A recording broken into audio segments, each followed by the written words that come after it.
Now, what began as a heavy US and Israeli operations targeting Iranian military assets included reported killing of Iran's supreme leader Khamenei, has since triggered missile and drone barrages from Tehran drawn in allied armed groups and heightened fears of a broader Middle East war. Now, some of the top developments I'm just listing here quickly. Now, number one, Lebanon-based militant group Hezbollah said it launched rockets and drones into Israeli territory overnight, describing the strikes as a retaliation for killing of Khamenei and an act of solidarity with Tehran.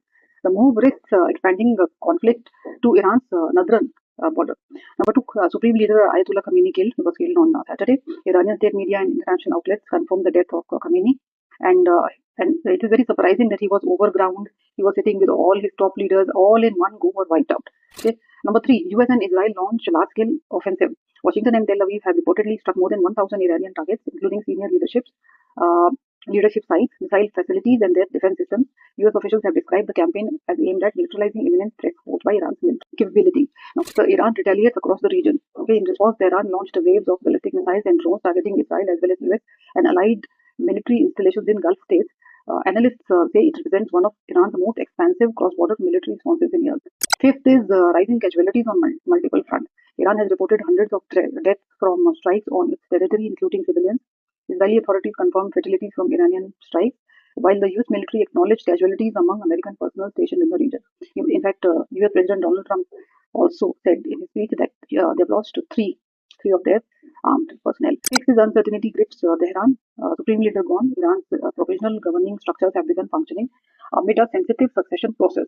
The transition raises concerns about internal stability, factional rivalries, and future direction of Iranian policy. Seventh is Gulf states on high alert. Missiles and drones fired by Iran reached airspace over Gulf countries hosting US forces. While many were intercepted, debris-related injuries were reported, and regional governments have heightened their defense posture amid fears of future spillover. Eighth is global markets. This is very important. Feel the strain.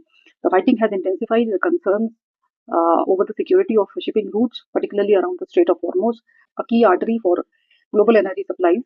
Airspace disruptions and fears of prolonged instability have rattled financial markets and pushed up oil prices, and of course gold and silver are also up.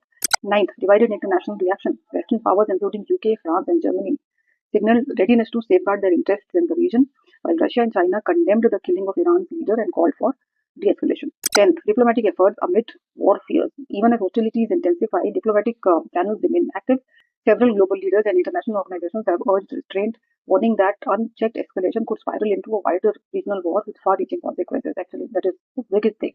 The US-Israel-Iran conflict has entered a volatile new phase, raising urgent concerns and questions about regional stability and prospects for diplomacy.